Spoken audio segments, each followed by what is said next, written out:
नमस्कार दोस्तों, स्वागत करते हैं आपका चार्जिंग पॉइंट हिंदी में। दोस्तों, आज के इस वीडियो में आप जानेंगे कि साल 2021 तक भारत पे टोटल कितना कर्ज है, कोरोना से पहले भारत का कर्ज कितना था, कोरोना के बाद भारत का कर्ज कितना बढ़ा है, सब कुछ। तो जुड़े रहिए आप इस वीडियो के साथ। भारत पे कितना कर्ज है वो बताने से पहले मैं आपको कुछ चीजें बता देता हूँ जिससे आपको कुछ टर्म्स के बारे में समझने में आसानी होगी। वैसे जो इस चैनल के पुराने सब्सक्राइबर हैं उन्हें ये बात पता होगी, पर जो लोग नए जुड़े हैं या पहली बार मेरा वीडियो देख रहे हैं उनको मैं बताना चाहता हूँ कि देखो, कर्ज बेसिकली दो तरीके के होते हैं। एक होता है एक्सटर्नल डेट और एक होता है इंटरनल डेट। एक्सटर्नल डेट मतलब वो कर्ज जो इंटरनेशनल ऑर्गेनाइजेशन जैसे कि आईएमएफ, वर्ल्ड बैंक या फिर इंटरनेशनल बैंक जैसे कि एशियन डेवलपमेंट बैंक्स या फिर दूसरे देशों से लिया जाता है। इंटरनल डेट मतलब वो कर्ज जो देश के बैंक्स, इंस्टीट्यूशन और पब्लिक से बोरो किया जाता है थ्रू गवर्नमेंट सिक्योरिटीज। इन दोनों को मिला के देश का टोटल डेट देखा जाता है। आइए सबसे पहले जानते हैं कि भारत पे इस समय टोटल कितना कर्ज है। अप्रैल 2021 तक भारत पे टोटल 170 लाख करोड़ रुपए का कर्ज है, लगभग 2.4 ट्रिलियन डॉलर, भारत की जीडीपी का 90%। कोरोना से पहले भारत का कर्ज मार्च 2020 तक 130 लाख करोड़ रुपए था, लगभग 2.1 ट्रिलियन डॉलर, भारत की जीडीपी का 69%। इंटरनेशनल मॉनेटरी फंड आईएमएफ का कहना है कि जो देश अपने जीडीपी से कम बोरो करता है वो कंफर्ट जोन में रहता है, मतलब कि जब तक डेट टू जीडीपी रेशियो 100% के बिलो होता है तब तक इसमें कोई प्रॉब्लम नहीं है। डेट में एक चीज और आती है, वो है नेशनल डेट ऑफ कंट्रीज, मतलब कि देश की सेंट्रल गवर्नमेंट ने कितना कर्ज लिया है। तो आरबीआई की रिपोर्ट के अनुसार ये देखा गया है कि पिछले कुछ सालों से भारत का नेशनल डेट डिक्रीज हो रहा है, मतलब कि भारत की सेंट्रल गवर्नमेंट कम कर्ज ले रही है, पर दूसरी तरफ भारत की स्टेट गवर्नमेंट का डेट इंक्रीज हो रहा है, मतलब कि भारत की स्टेट गवर्नमेंट पहले के मुकाबले अब ज्यादा कर्ज ले रही है। तो ये भी एक रीजन है जिसकी वजह से भारत का कर्ज बढ़ रहा है। पर कोरोना के समय में ये देखा गया है कि भारत की सेंट्रल गवर्नमेंट का कर्ज 10% तक बढ़ा है। भारत के टोटल 170 लाख करोड़ रुपए कर्ज में भारत की सेंट्रल गवर्नमेंट का कर्ज 109 लाख करोड़ रुपए। भारत के टोटल डेट में 56.2% शेयर सेंट्रल गवर्नमेंट का है और बाकी का 33.8% स्टेट गवर्नमेंट का है। भारत का डेट टू जीडीपी रेशियो 90% है। 100% सोच के कैलकुलेट मत करना। वैसे ये डाटा मिनिस्ट्री ऑफ फाइनेंस ने दिया है। अब जानते हैं कि भारत के टोटल डेट में से भारत का इंटरनल डेट कितना है। भारत का इंटरनल डेट अप्रैल 2021 तक 1.84 ट्रिलियन डॉलर है। कोरोना से पहले भारत का इंटरनल डेट 1.5 ट्रिलियन डॉलर था। अब आप सोच रहे होंगे कि इंटरनल डेट में भारत सरकार किससे कर्ज लेती होगी। तो इंटरनल डेट में इंडियन गवर्नमेंट देश के commercial bank, insurance company, corporative banks, mutual fund, financial institutions, non bank, corporate, foreign portfolio, provident fund और आरबीआई से पैसा बोरो करती है। पर इंटरनल डेट से ज्यादा कंसर्न गवर्नमेंट को एक्सटर्नल डेट की होती है, क्योंकि इंटरनल डेट को हम कभी भी सुलझा सकते हैं, पर एक्सटर्नल डेट में बहुत से टर्म्स इंक्लूड रहते हैं और इंटरेस्ट रेट भी इंटरनल डेट के मुकाबले एक्सटर्नल डेट का ज्यादा होता है। आइए अब जानते हैं कि भारत का एक्सटर्नल डेट कितना है। भारत के एक्सटर्नल डेट की बात करें तो दिसंबर 2020 तक भारत का एक्सटर्नल डेट 563.5 बिलियन डॉलर्स है, भारत की जीडीपी का 21.4%। वही दिसंबर 2019 में भारत का एक्सटर्नल डेट 564 बिलियन डॉलर था। तो देखा जाए कोरोना के समय में भारत का एक्सटर्नल डेट बढ़ा नहीं है, उल्टा थोड़ा कम हुआ है, जो कि बहुत अच्छी बात है। ओवरऑल भारत का डेट टू जीडीपी रेशियो 90% है, उसमें से एक्सटर्नल डेट का परसेंटेज 21.4% है, बाकी 68.6% इंटरनल डेट है। भारत के एक्सटर्नल डेट में सबसे ज्यादा शेयर कॉमर्शियल बोरोइंग का है 36.86%, फिर नॉन रेसिडेंट डिपॉजिट का है 24.93% और फिर शॉर्ट टर्म क्रेडिट का है 18.37%। आप इसमें मल्टीलैटरल और बायलैटरल डेट भी देख रहे होंगे।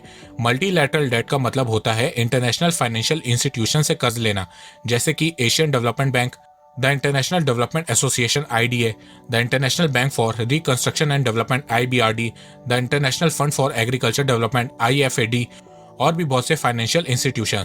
बायलैटरल डेट का मतलब होता है फॉरेन कंट्रीज से कर्ज लेना। ज्यादातर ये कर्ज लॉन्ग टर्म ड्यूरेशन के लिए होता है और इस टाइप का डेट का मोटिव दो देशों के बीच अच्छे रिलेशन बनाना होता है।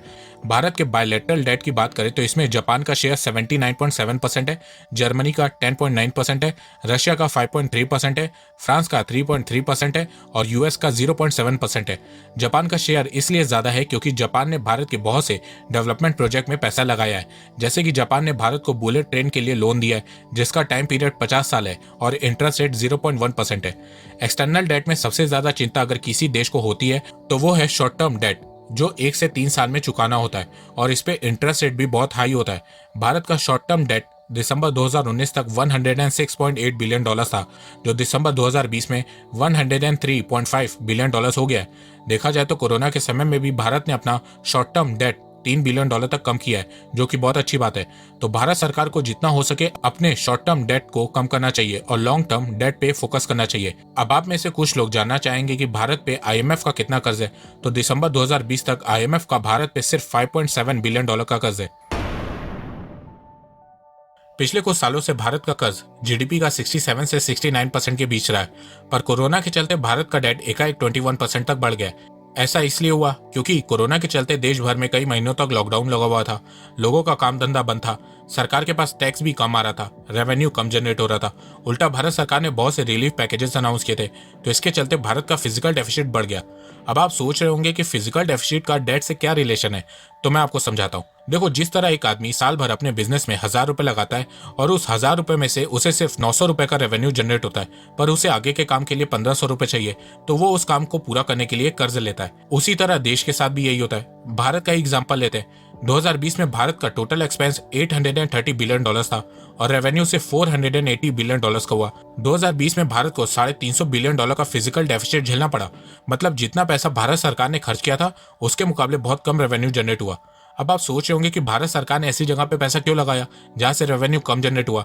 तो देखो, सरकार ने जिन जगह पे पैसा लगाया, जैसे कि इंफ्रास्ट्रक्चर, टेक्नोलॉजी या दूसरी चीजों पे, कुछ का रेवेन्यू तुरंत जनरेट होता है, कुछ जगह का रेवेन्यू ईयरली हर साल जनरेट होता रहता है, कुछ जगह का रेवेन्यू थोड़े टाइम बाद जनरेट होने लगता है और कुछ जगह तो बिल्कुल भी रेवेन्यू जनरेट नहीं होता है। पर सरकार को हर साल देश चलाने के लिए, डेवलपमेंट के लिए पैसा चाहिए, अर्थव्यवस्था को मजबूत करने के लिए पैसा चाहिए, साथ में फिजिकल डेफिसिट को कम करने के लिए भी पैसा चाहिए और भी तमाम चीजों के लिए भारत सरकार को पैसा चाहिए। तो इन कारणों की वजह से हर देश की सरकार कर्ज लेती है। इसी तरह भारत सरकार ने भी कर्ज लिया।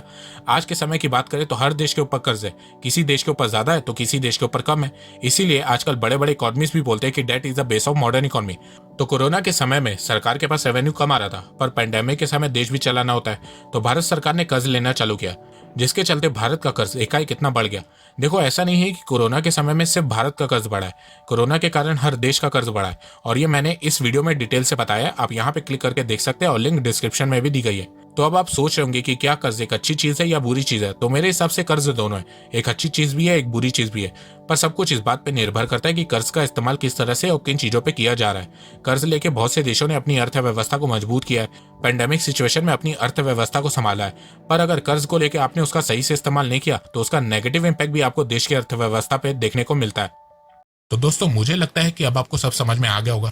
तो अगर आपको ये वीडियो पसंद आए तो आप इस वीडियो को लाइक कीजिए और अब आप मुझे सपोर्ट भी कर सकते हैं पेट्रियन और यूट्यूब में ज्वाइन बटन के थ्रू। और अब आप मुझे फेसबुक, इंस्टाग्राम, ट्विटर में भी फॉलो कर सकते हैं और मेरी वीडियोस को वहां पे भी शेयर कर सकते हैं। दोस्तों, अगर आपको एडवांस MS एक्सेल सीखना है तो मैं आपको 1475 रुपए का कोर्स फ्री में दे सकता हूँ। और अगर आपको financial market, share market, mutual fund के बारे में जानना है तो मैं आपको 4720 रुपए का कोर्स फ्री में दे सकता हूँ। दोनों कोर्सेज के लिंक डिस्क्रिप्शन में दी गई है। एक बात मैं कहना चाहता हूँ, आप जितनी मेरी वीडियोस को शेयर करेंगे उतनी ही रीच मेरी बढ़ेगी और उतने ही लोग मेरे से जुड़ेंगे। तो वीडियो को शेयर करना, चैनल को सब्सक्राइब करना बिल्कुल भी मत भूलिएगा। मैं ऐसे ही एजुकेशनल वीडियोस लाता रहूंगा आप लोगों के लिए। तो अभी तक के लिए बस इतना ही। धन्यवाद। जय हिंद, जय भारत।